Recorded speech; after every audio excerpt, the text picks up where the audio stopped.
শেখ মুজিব জানতেনই না যে মুক্তিযুদ্ধ হচ্ছে, নেতৃত্ব দেওয়া তো দূরের কথা। এটা তো জনগণের কোনো বদমাইশি না, এটা তো শেখ মুজিবের বদমাইশি, আওয়ামী লীগের বদমাইশি। ভাসানী ছিলেন একজন জনগণের লোক, শেখ মুজিব তো সেরকম ছিল না। শেখ মুজিব তো মতলববাজ। ৭১ সালে যখন আক্রমণ হলো তখন তাদের যে শীর্ষ নেতা হতাশ হয়ে বাড়িতে বসে পাকিস্তানের কাছে, সেনাবাহিনীর কাছে আত্মসমর্পণ করেছিলেন। বলা হয় যে আওয়ামী লীগ একটা স্বাধীনতাকামী দল। এটা ঠিক যে আওয়ামী লীগ স্বাধীনতা চেয়েছিল। ১৯৪৯ সালে প্রতিষ্ঠিত হওয়ার পর আওয়ামী লীগ একটা গণতান্ত্রিক দল হিসাবে দেশে কাজ করেছে এবং ৭১ সালের পর তারা ক্ষমতায় এসছে। কিন্তু এটা মনে করার কোনো কাজ নাই যে আওয়ামী লীগই দেশ শাসন স্বাধীন করেছে। বরঞ্চ দেখা যাবে যে ২৫শে মার্চ ৭১ সালে যখন আক্রমণ হলো তখন তাদের যে শীর্ষ নেতা হতাশ হয়ে তার রাজনীতি সম্পূর্ণভাবে ধসে পড়ায়, নেতৃত্ব ধসে পড়ার ফলে তিনি অন্য কিছু করার উপায় না দেখে বাড়িতে বসে পাকিস্তানের কাছে, সেনাবাহিনীর কাছে আত্মসমর্পণ করেছিলেন। তারপরে তো পুরো মুক্তিযুদ্ধের ৯ মাস তিনি পাকিস্তানের কারাগারে ছিলেন। মুক্তিযুদ্ধের নেতৃত্ব দেওয়া তো দূরের কথা, তিনি জানতেনও না যে মুক্তিযুদ্ধ হচ্ছে। কোনো খবর তার কাছে ছিল না, তাকে কোনো খবরের কাগজ দেয়নি, কোনো রেডিও দেয়নি, টেলিভিশন দেয়নি। ৯ মাসে কারোর সাথে তার সাক্ষাৎকার হয়নি। শেখ মুজিব জানতেনই না যে মুক্তিযুদ্ধ হচ্ছে, নেতৃত্ব দেওয়া তো দূরের কথা। মুক্তিযুদ্ধ হয়েছে এটা তিনি জানলেন ছাড়া পাওয়ার পর লন্ডনে গিয়ে। কাজে আওয়ামী লীগ মুক্তিযুদ্ধ করে দেশকে স্বাধীন করেছে এটা মোটেই ঠিক না। আওয়ামী লীগ এখান থেকে পালিয়ে গিয়ে ভারতের সহায়তায় সেখানে অস্থায়ী সরকার গঠন করেছে ইত্যাদি।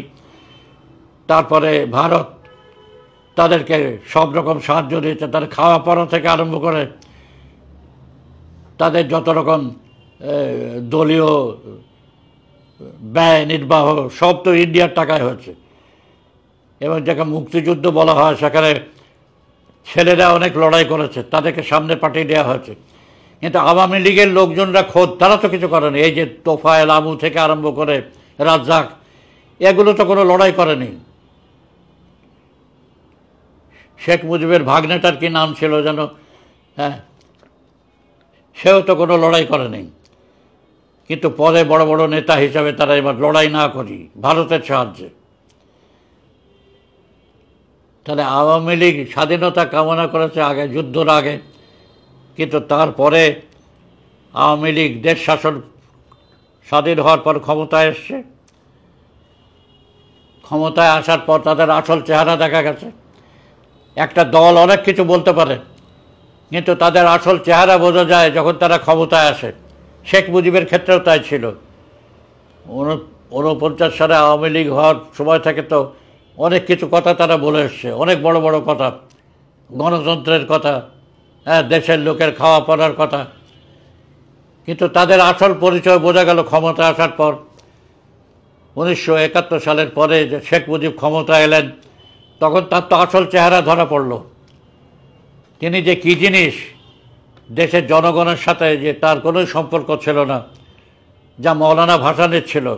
ভাসানী ছিলেন একজন জনগণের লোক, শেখ মুজিব তো সেরকম ছিল না। শেখ মুজিব তো মতলববাজ, ক্ষমতা। সেই জন্য ৭১ সালের পর ক্ষমতা এসে দেখিয়ে দিয়েছিল যে কাকে জনগণ বলে, কাকে ক্ষমতা বলে, কাকে শাসন করা বলে, সব তারা দেখিয়ে দিয়েছিল। এবং এই ৩.৫ বছরে শেখ মুজিব দেশের লোকের জনগণের ওপর এত নির্যাতন করেছিল যে বলার কথা নয়। দেখা গেল ১০ই জানুয়ারি যখন ৭২ সালে শেখ মুজিব পাকিস্তান থেকে এলো, লক্ষ লক্ষ লোক তাকে বিমানবন্দরে, রাস্তায়, সোহরাওয়ার্দী উদ্যানে সম্বর্ধনা জানিয়েছিল। কিন্তু ১৫ই আগস্ট যখন তাকে মারল, একটা কুকুরও রাস্তায় ডাকেনি। এই যে ৩.৫ বছরে শেখ মুজিবের অবস্থা, ওইখান থেকে আসমান থেকে জমিনে পড়ল, মাটির মধ্যে ঢুকে গেল। এই পরিস্থিতি কেন হলো? এটা তো জনগণের কোনো বদমাইশি না, এটা তো শেখ মুজিবের বদমাইশি, আওয়ামী লীগের বদমাইশি। তারা এই ৩.৫ বছরে মানুষের উপরে এত জুলুম করলো যে তারা জনগণ থেকে সম্পূর্ণ বিচ্ছিন্ন হয়ে গেল।